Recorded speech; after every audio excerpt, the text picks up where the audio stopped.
The Xiu Chang Saga by user Hume Reddit. Part 1 of Monkeys Reaches Stars. Xiu! Wokanai! Wokanai! Xiu giggled as the little alien kid ran over chanting the familiar demand. It was morning, or, well, as close to morning as she could guess. She was sure her sleep patterns had shifted over the past month, and there was no day or night cycle here, but she had a routine and her roommates had figured it out.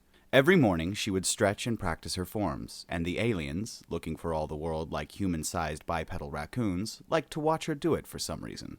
The little ones were vocal in their admiration, and they were so astonishingly adorable that Xiu couldn't refuse them. They couldn't pronounce her name properly, but that just made it cuter.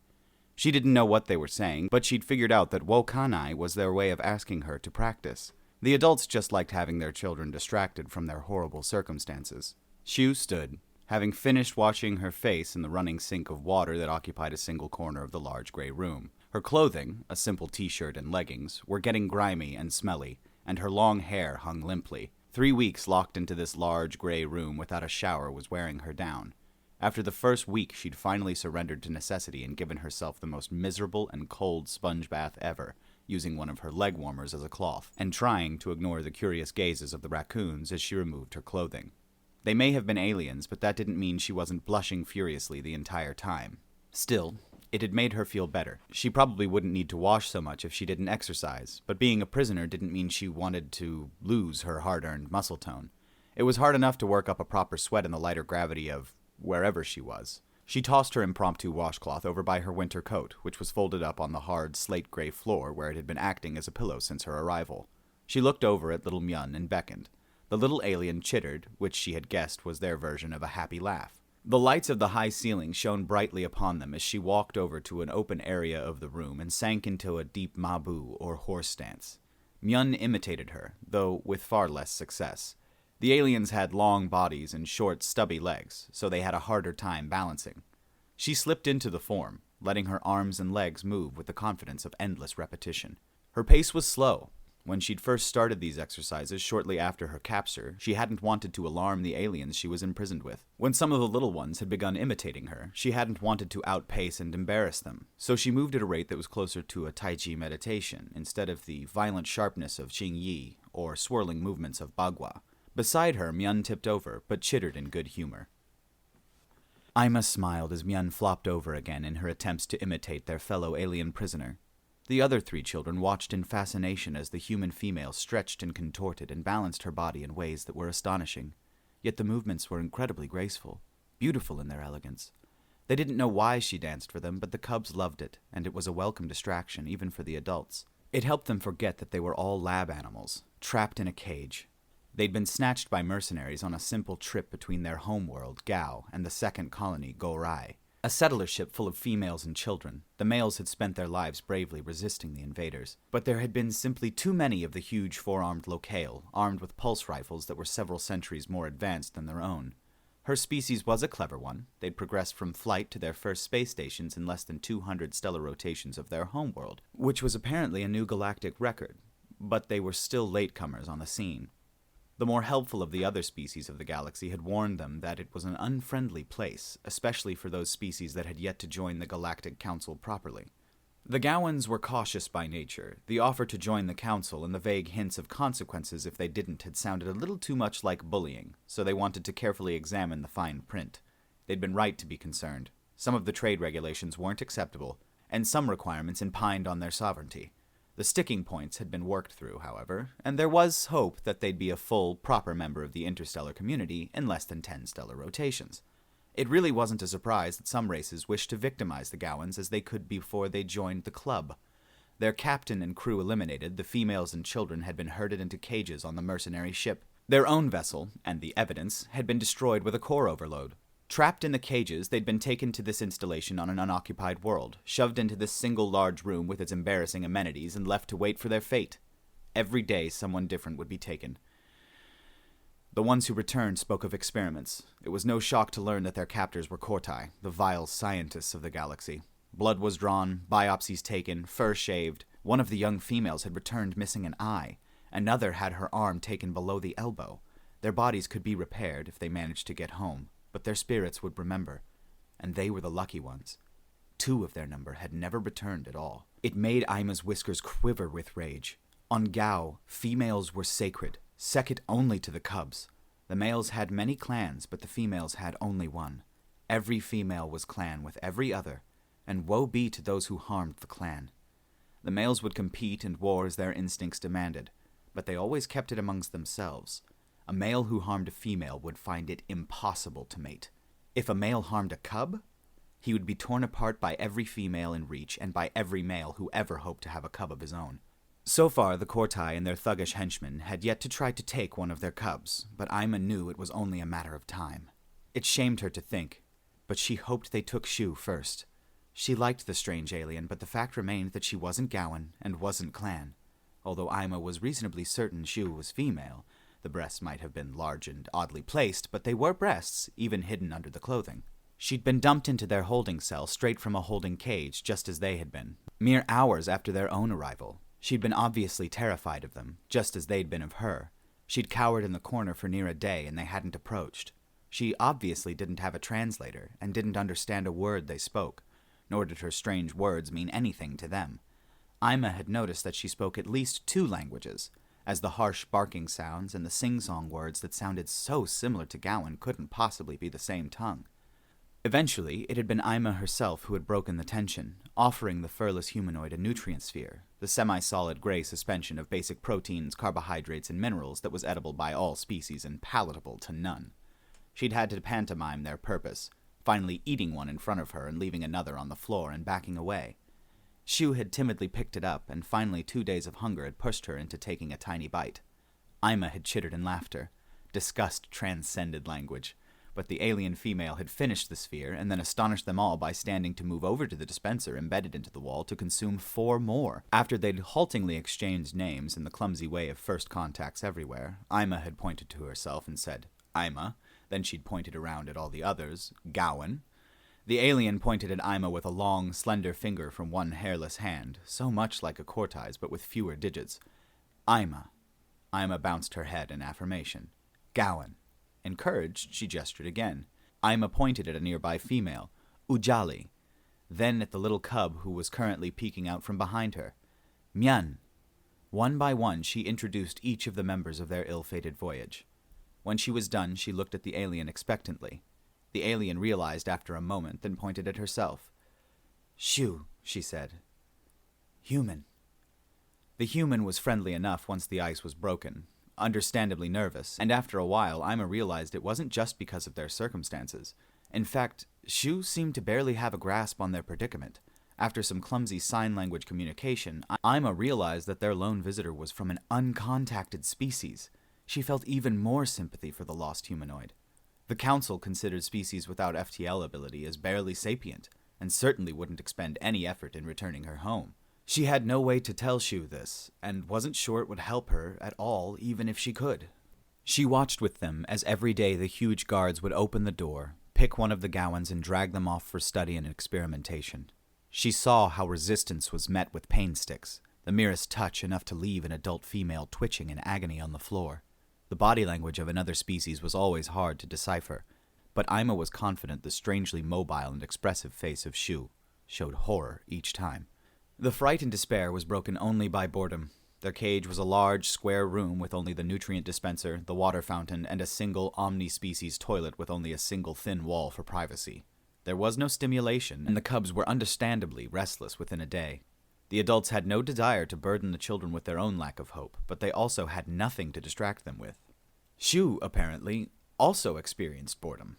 Aima had no idea whether their days were equivalent to the humans, nor what kind of day-night schedule they had, but shortly after waking from her sleep cycle on the 4th day, the alien female had begun stretching her body in an astonishingly limber display, and once she judged herself sufficiently pliable, she'd begun to dance. A strange dance for certain, but beautiful.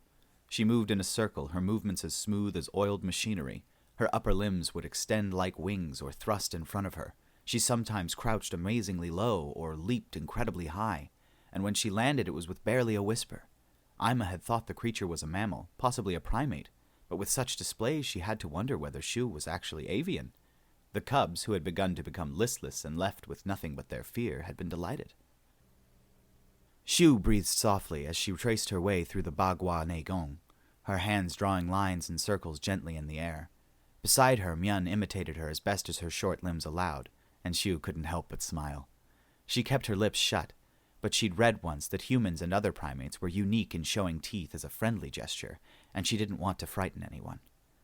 She never once thought that kind of information would be anything more than trivia, just as she'd never thought she'd be doing kung fu in outer space with aliens. She didn't even consider herself that much of a student. She took the classes because her mother constantly lamented how Americanized her daughter was, never mind the fact that they lived in Vancouver and she was technically Chinese-Canadian. Her mother complained constantly about her clothing, her music, even her accent when she spoke Mandarin. She sometimes wondered if her mother considered university to be an expensive dating service. Apparently, instead of working on her degree, she was supposed to be finding a studious young man in the engineering or computer science departments with good prospects so she could settle down and marry. The fact that this young man should be Chinese went without saying, and Mother wondered why she got along so much better with Daddy. Xiu had her own plans. She wanted to be an actress. She idolized the likes of Zhang Ziyi, Gong Li, and Michelle Yeoh. Her mother's complaints that she was becoming too detached from the country of her birth was ridiculous. Zhang Ziyi was an amazing ambassador of Chinese culture. Too masculine. Had her mother never looked at Gong Li? Daddy, busy as he was supportive, funding her ballet classes and kung fu lessons along with her university tuition. Xiu worked hard, determined that one day it would be her on a stage, accepting a Golden Horse Award, or perhaps even an Oscar. Her father would be there, and he'd be proud. She hoped she'd see them again, even Mother. It had been on her way home from her night ballet class that she'd been taken. It had been like something out of a movie. A beam of light had shone down on her from the heavens, and her feet had taken leave of the earth. If anyone had heard her shrieks, they hadn't responded. She'd been carried up and straight into a barred metal cage, being stared at by a lone creature that looked absolutely like the aliens from that Roswell video hoax. Except it probably wasn't a hoax, was it? Before she could react, he'd pressed something against the side of her throat, and with a pfft of expelled air, something had been injected under her skin. Then he turned and simply left her in the cage, in the gray, featureless room. She'd screamed and kicked at the bars, but they hadn't cared. She'd cowered when two of the huge, four-armed aliens had come in to stare at her. In the back of her mind, she'd understood that the subtle vibrations of the deck and her cage were the hum of an engine that was likely flinging them through space at impossible speeds. A day later, she'd been dumped into this holding room, like a tiger captured on safari, to share a room with 24 human-sized raccoons. At least they'd been friendly, and they were prisoners like her. She didn't know what happened each day when one of them would be dragged off by the behemoths, as she called them, but her imagination supplied a number of awful possibilities, each worse than the last. Possibilities that were confirmed as the raccoons began returning, those that did return, with terrible wounds. Xiu didn't know why she practiced her forms in such a place. Maybe it was because the gravity felt so much lighter. She felt like she wouldn't need wires to reproduce the amazing stunts from the movies she studied. Maybe because she wanted to feel like she still had some power, and martial arts were about inner strength. Maybe she did it because, no matter what it was meant for, Kung Fu was beautiful, and this place needed beauty. She'd completed her routine once already and was launching into a second iteration when the lone door to the shared room groaned upward. She halted in her movements as she heard the hisses of fright from the raccoons. Myun whimpered and hid behind Xiu, wide black eyes peeking around her hip. Two of the behemoths stepped into the room. They were huge, twice as tall as Xiu herself, although she would reluctantly admit that didn't say much, and possessed of 4 arms that were as thick around the biceps as her own waist. Their skin was a pale beige, and their clothing was little more than baggy khaki shorts with equipment and what were likely symbols of rank attached to the belt. They looked like fat old men with oddly angled eyes, huge goiters, and tiny holes where the ears on a human would be located. Each held 2 of the long metal sticks that would cripple any of the raccoons that resisted with the barest touch. They stopped just inside the door, surveying the frightened prisoners. Their tiny beady eyes turned in Xiu's direction, and one raised an arm, pointing at her with a fat 3-fingered hand. Her heart froze in her chest. "What? What do you want?" she asked, her voice shaking. The behemoth stomped toward her, growling in a low, unintelligible voice. "What do you want? Why did you take me?" The big alien stared down at her shaking form, repeating whatever it said before, but she didn't understand. Finally, it lost patience, grabbing hold of her shoulder and shoving her to the side. With its last free hand, it reached for Myun. Xiu heard the barks of the adult raccoons, matching her own shocked inhalation. What? No, not her! She reached out and grabbed the alien hand before it could wrap around Myun's tiny arm. The behemoth had been expecting it. One of its sticks swung down and caught her across the collarbone, and she felt like she'd been tased. She cried out, collapsing to one knee. She heaved in a breath as the behemoth lifted the stick, thinking her finished, as he grabbed again for the alien child. Xiu found the strength to grab his wrist again. She saw his beady little eyes go wide. He swung the taser stick down again, hitting her in the arm, and this time he held it against her. Fire spread up and down her arm, but she braced herself and took it. The hand that held his wrist clenched from the shock, and she felt bone crumble inside her grasp as it did. His skin tore and greenish blood leaked out across her fingers. The behemoth roared in pain. What? The adult raccoons had gone berserk as soon as the little one was threatened. They swarmed the other big alien, who swung both of his taser sticks back and forth. The slightest touch was enough to draw a screech from the raccoons and send them flying, where they'd lay twitching on the floor, limbs quivering and drool leaking from their mouths. Why was Xiu so less affected? The answer was obvious, as plain as her pink furless skin and red blood. They weren't the aliens here. She was. She snarled, struggling against the stick which was held against her arm, her dirty, sweaty gray shirt doing little to insulate her. The behemoth groaned in pain, his wrist still held by her. She let go and jumped, planting her foot in his sternum. A full-force straight kick. There was a loud crack, and the big alien was sent flying. Xiu thrust in the opposite direction. Both hit the walls on opposite sides of the prison room. Xiu stood back up. The behemoth did not. Total silence covered the room as every eye stared incredulously at her. The remaining behemoth was surrounded by a dozen fallen raccoons, including Ima, but he didn't seem to be concerned about those who were struggling painfully to their feet. He didn't have to. Everyone was more concerned about the lone human in the room. The behemoth turned and darted, well, as much as a fat 2.5-meter brute could be said to dart, toward the still open door, abandoning his fallen comrade and the circle of disabled prisoners scattered around him. He's going to lock us in, she realized. Her feet were moving before she'd finished the thought. She charged ahead, each stride consuming meters at a pace. She covered the distance and thrust out her hands, catching him in the side with an instinctive shuangzhangzang, or double palm strike. There was another crunch and he flew sideways into the wall, but she was following, leaping and catching him in the chest with her knee. Another snapping, popping sound. He barked out the last of his breath and slid down to the floor. His barrel chest warped beyond survival. Xiu looked down in shock at the alien. Dead by her hands.